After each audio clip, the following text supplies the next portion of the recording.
Hello, I am SquidofLove, welcome back. The Anniversary Livestream has just finished and we had a very good opportunity to take a first look at Star Marine, one of the most anticipated features of Star Citizen. Star Marine is going to be a separate module inside Star Citizen, exactly like Arena Commander is right now, where players will be able to fight with and against each other in FPS combat. The gameplay we were shown was in the form of internal QA, but I have to say it was really impressive and I am quite happy with what we have seen and what we can expect from Star Marine in the future.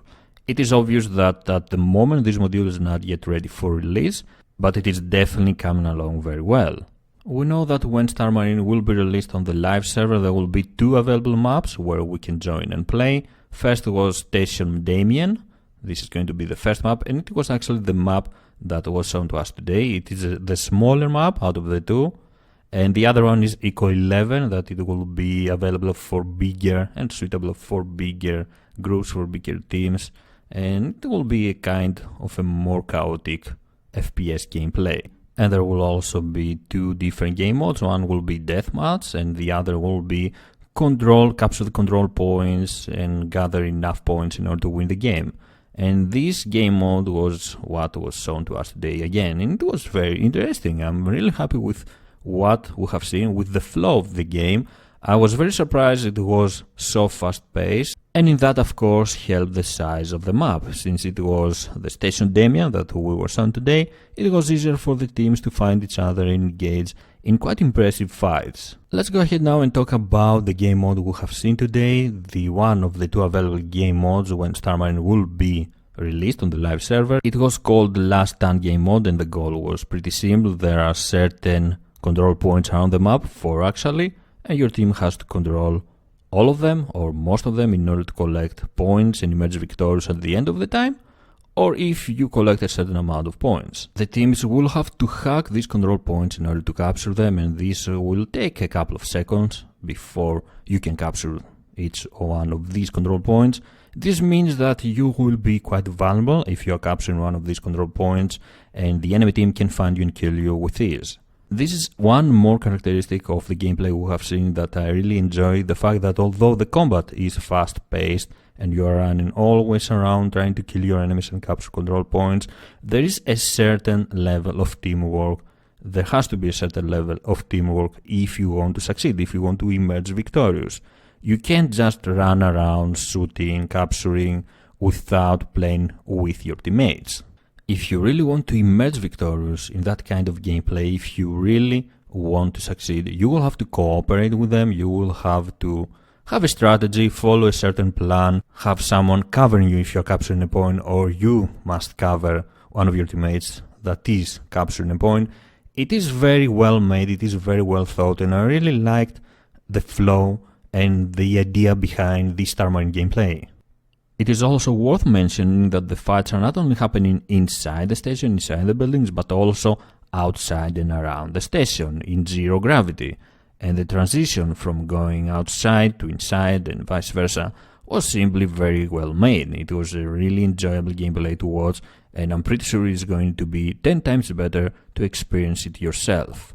One of the things that has to do with this transition and impressed me personally was the difference on sound. There is no audio in space, obviously, so you can expect very realistic battles. You can hear the weapons firing inside the buildings, but when you are outside in space, the sound is not the same, obviously. And this was very well made for one more time. I really like the fact that CI is giving emphasis on every little detail in order to give us the best and more realistic experience possible. Some more stuff that we need to mention from that gameplay was the fact that there is always a constant stream of info in your screen on what is going on around. So if the enemy is capturing a certain control point, then you know that it is capturing that certain control point, and you can coordinate your actions with the rest of your team in order to fight them and prevent them from taking control of that point.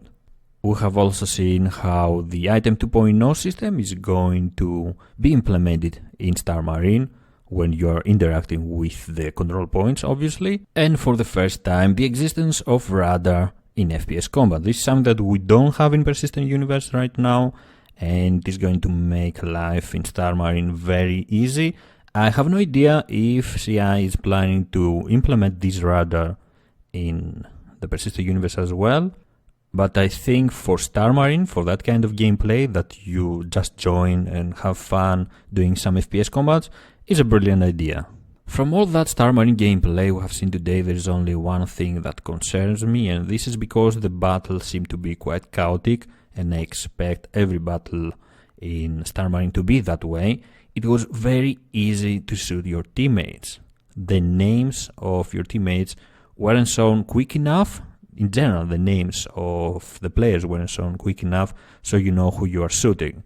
You will have to cooperate very well with your teammates and have excellent situational awareness in order to avoid such bad situations, but I am guessing there will be a lot of friendly fire in the first few days of Star Marine.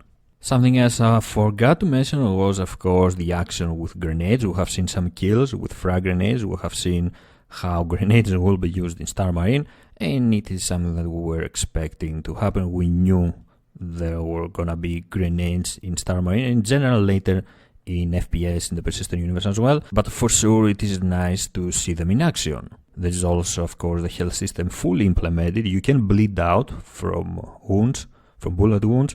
You will have to heal yourself. There are medikits around the station. I don't know if we are also carrying medipins.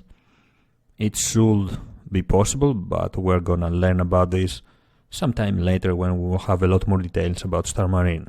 Overall, it was an amazing experience. I'm very happy with what I have seen. I think most of us are quite happy, and it is definitely a module that is worth waiting.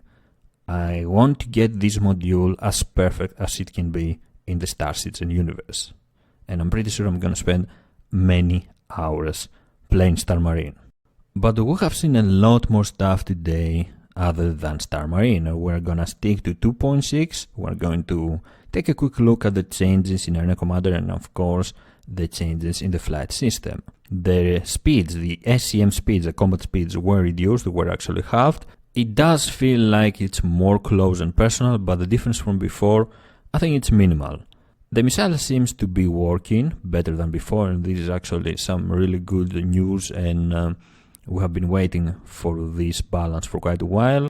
There might be some new weapons. I think I've seen some weapons, weapons firing that I have never seen before. I may be mistaken, but there will be for sure changes in the stats of the weapons in order to fit with the new speed changes, in order to fit with the new SCM speeds.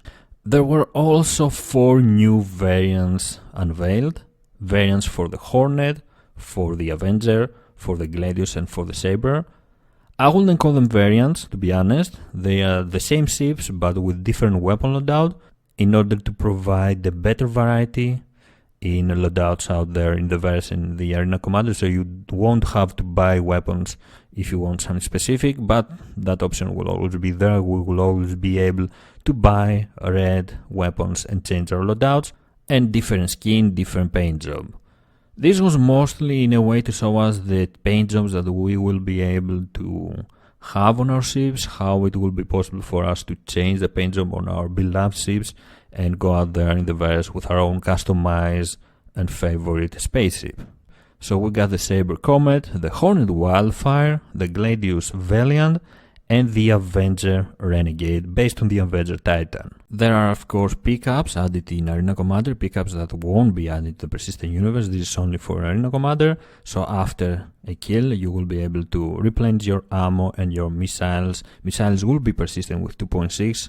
There is no more dying in order to replenish your missiles. You could reload your weapons and missiles from pickups after kills. I did say that the change from before seems minimal, but I have to admit that with these new changes you can see closer your enemies, you can see them easier, so it might be an improved version of Arena Commander. We will have to test it in order to be sure. Overall, all the changes that will come with 2.6 are very welcome and they seem to be very good. I really hope we can get our hands on Star Marine and the improved Arena Commander as soon as possible. I was really impressed with Arena Commander and Star Marine. I enjoyed watching the two teams fighting each other. It was a much better experience from what we have right now. I think it will be a much better experience, and it will satisfy all of us that want a faster approach to the FPS combat. These are all the news we have right now for Star Marine and the Arena Commander changes. As always, I will keep you informed if there is something new coming out. Thank you very much for joining me. If you enjoyed the video, please don't forget to leave a like and subscribe for more. I am SquidofLove, and I will see you around the verse. Bye bye.